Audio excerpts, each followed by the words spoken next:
Last time हम सन्निपातज गुल्म के लक्षण देख रहे थे। उसके बाद हमने रक्तज गुल्म के कारण और लक्षण दोनों देखे थे। Let us revise a little bit.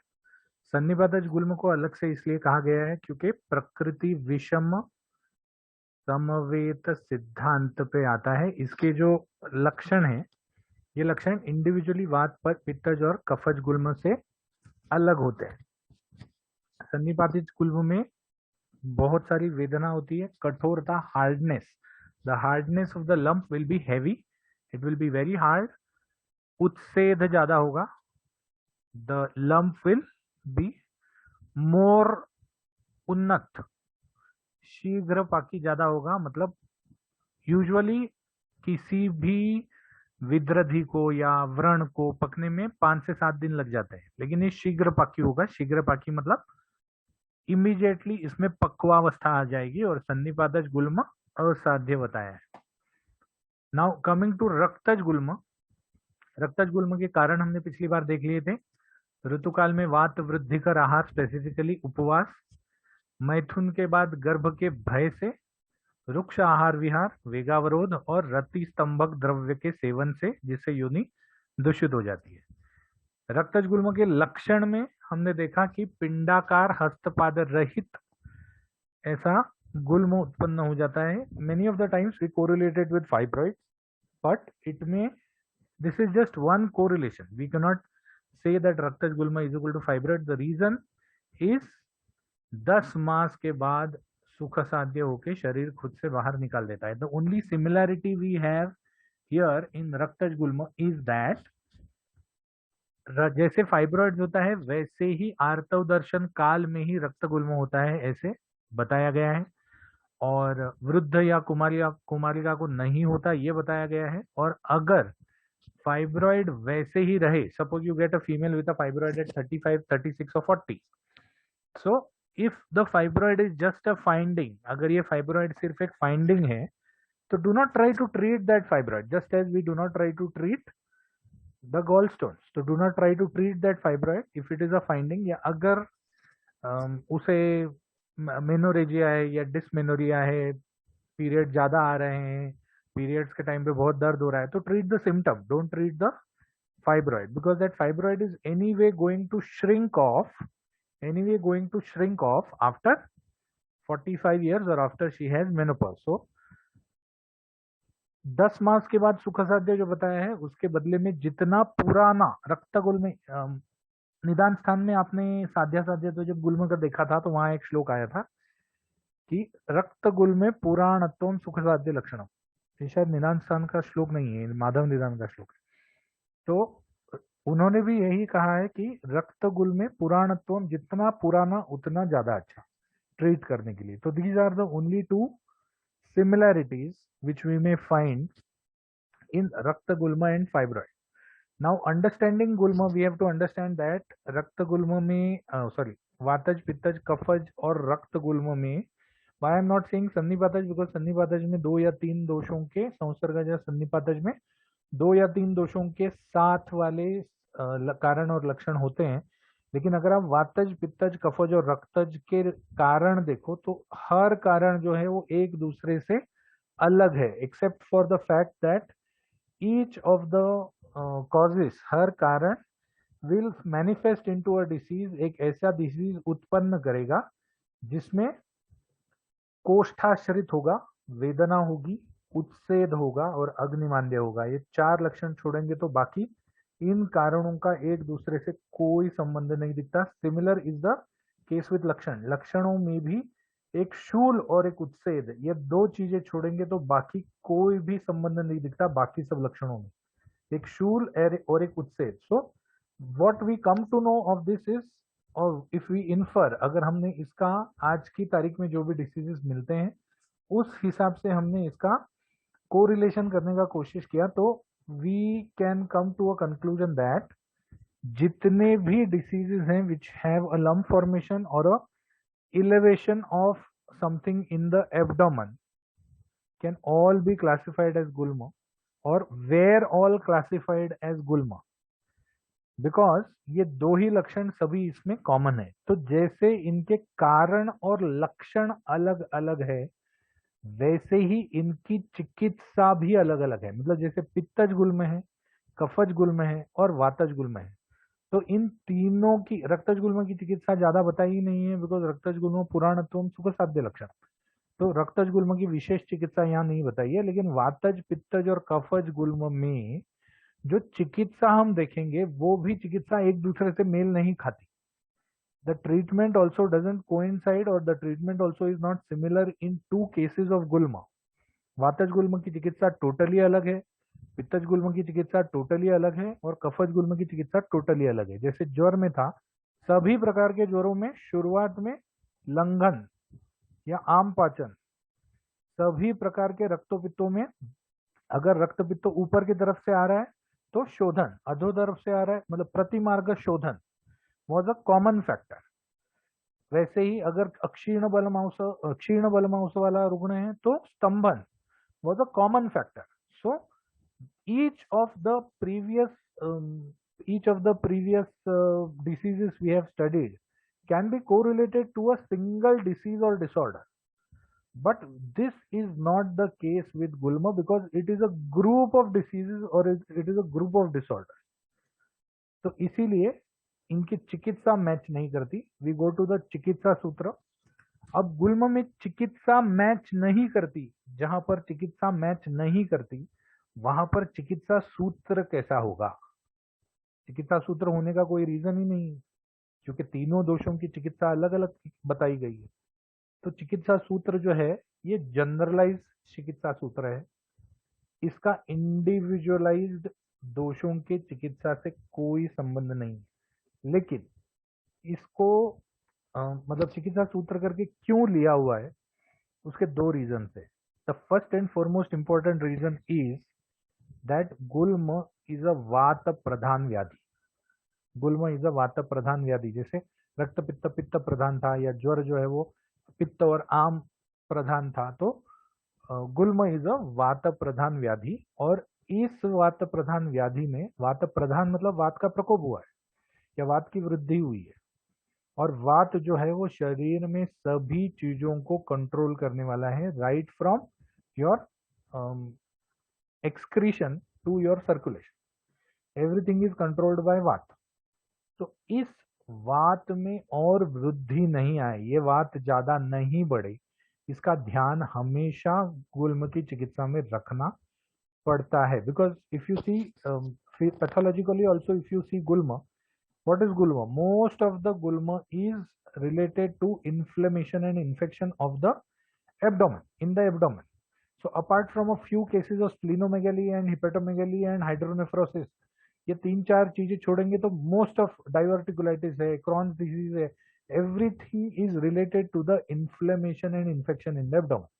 So when there is an inflammation and infection in the abdomen, what happens is, if there is an infection and or if there is an inflammation and if things burst out, अगर ज्यादा pressure की वजह से चीजें burst out होना चालू, this can be even a case in hydronephrosis.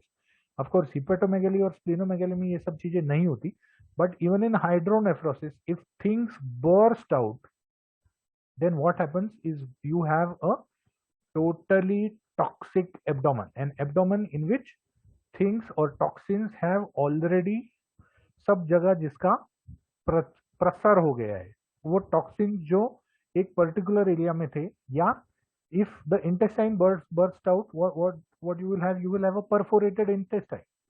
सो इसीलिए वात की चिकित्सा या वात, because bursting out is something related to pressure, and what which दोष इज रिलेटेड टू प्रेशर? वात। तो इसीलिए वात की चिकित्सा या वात को कंट्रोल में रखना गुल्म का सबसे प्रथम चिकित्सा सूत्र है। So this is the first reason why this shlok is taken as a chikitsa sutra. The second reason is why this shlok is taken as a chikitsa sutra is this is a 4-line श्लोक, ये 4 line का श्लोक है। बाकी पित्तज के और कफज के और वातज के जो श्लोक हैं वो बहुत बड़े बड़े हैं, बहुत बड़े बड़े हैं। Maybe you may not be able to by heart, so if you by heart this particular shlok, then you can present something as a chikitsa sutra to the, and this is the basic principle, basic मतलब ये गलत भी नहीं है, इसको चिकित्सा सूत्र नहीं कहना ये भी गलत होगा, क्योंकि बेसिकली आप ट्रीटमेंट कोई भी करो आपको वात की रक्षा करनी चाहिए। That is the basic aim of treating any type of गुल्म। तो इसीलिए इस श्लोक को चिकित्सा सूत्र करके मैंने चुना है। Let us understand what this श्लोक सेज। इट सेज कफो वाते जित प्राये पित्तम शोणितम एव वा यदि कुप्यति वातस्य क्रियमाणे चिकित्सिते यथोल्बणस्य दोषस्य तत्र कार्यम भिषक्जितम आदौ अन्ते च मध्ये च मारुतम परिरक्षिता। सो दिस आई फील आदौ अन्ते च मध्ये च जब मैंने कहा तो मोस्ट प्रोबेबली ये भी श्लोक हमने लास्ट लेक्चर में किया हुआ है, because remembering what we have taught is also bit of difficulty for me, especially when I teach 4 standards. Anyway, so कफो वाते जीत प्राय पित्तम शोणितम एव वा मतलब कफ और वात को जीतते वक्त या प्रायः जीतते वक्त पित्त और शोणित भी यदि कुप्यति अगर कुपित हो जाएंगे तो तस्य क्रियमाणे चिकित्सते चिकित्सक को या चिकित्सा की क्रिया में यथोल्बणस्य दोषस्य तत्र कार्यम भिषक्जितम जो भी दोष बढ़े हुए हैं उनको देख के भिषक का कार्य जो होना चाहिए वो ये होना चाहिए कि आदौ अंते च मध्य च मारुतम परिरक्षिता। कोई भी आदि मतलब in the pre treatment, treatment and post treatment कोई भी स्टेप पर हमको वात को आउट ऑफ कंट्रोल नहीं जाने देना है, हमको वात को आउट ऑफ कंट्रोल नहीं जाने देना है। So this 4 line shlok can be by hearted as a chikitsa sutra both for understanding, of course understanding as a पहले लेक्चर में मैंने आपको बता दिया था कि गुल्म के पेशेंट्स आयुर्वेदिक डॉक्टर्स के पास रेयरली आएंगे because it is an emergency condition and people have a notion that लोगों को ऐसा लगता है कि आयुर्वेद में कोई इमरजेंसी नहीं हो सकती या ट्रीट नहीं हो सकती। So gulma chikitsa people will rarely come to you. Take the case of a gallbladder stone with cholecystitis. It is a gulma or it is a gulma sort of disorder for the upper right hypogastric area, epigastric area, sorry, below the ribs. So अगर किसी patient को sonography में गॉलस्टोन्स मिले हैं तो वो आपके पास treatment करने आ सकता है। अगर किसी पेशेंट के many of the times gallstones can be even found out in an x ray में भी बहुत टाइम गॉलस्टोन्स नजर आ जाते हैं। So many of the times if the gallstones if there is too much of air in the x ray in the abdomen तो तब भी नजर आ जाता है, not a chest x ray, abdominal x ray. तो lumbar x ray what I mean is अगर air है तो गॉलस्टोन्स नजर आ जाते हैं। तो if that is a routine finding, अगर गॉलस्टोन ऐसे ही मिले हैं उसको पीठ में दर्द हो, we were talking about gallstone. I am sorry my screen my zoom got disconnected, but gallstone में अगर कोई पेशेंट को गॉलस्टोन हो जाते हैं और अगर it is a routine finding, he may come to a ayurvedic physician, but if the gallstone is or the patient has gone to a doctor because of a gallstone obstruction, he will never come to an ayurvedic physician. तो इसीलिए चिकित्सा गुल्म चिकित्सा is something which is again anatomically important but may not be clinically important. There are 2 diseases in Charak Samhita whole in which probably clinical importance is very less. One is gulma, though it is a what you can say, it is a severe disease or Ashtav Mahagat serious disease, and the other one is the जिसमें आढ़्यवात जिसको बोलते हैं, जिसमें पंचकर्म नहीं किया जा सकता वो वाला, that also we'll take when we complete वात व्याधि के बाद आता है वो डिसीज, तो we'll complete at that time. तो सिंपल सा चीज है, इस श्लोक का जो वर्णन है, इस श्लोक का जो अर्थ है वो इतना ही है कि कोई भी रीजन से, whatever be the reason, कोई भी रीजन से किसी भी दोष का प्रकोप हो जाए गुल्म चिकित्सा करते वक्त, तो उल्बण हो जाए या वो दोष बढ़ जाए, तो हमको इतना ही ध्यान देना है कि चिकित्सा के पूर्व, मध्य और पश्चात हमको वात को परिरक्षिता कंट्रोल करके रखना पड़ेगा। Moving to the next slide, वातज गुल्म की चिकित्सा. So if anybody wants, this is a small shlok which can be by hearted again for Vataj Gulma ki chikitsa.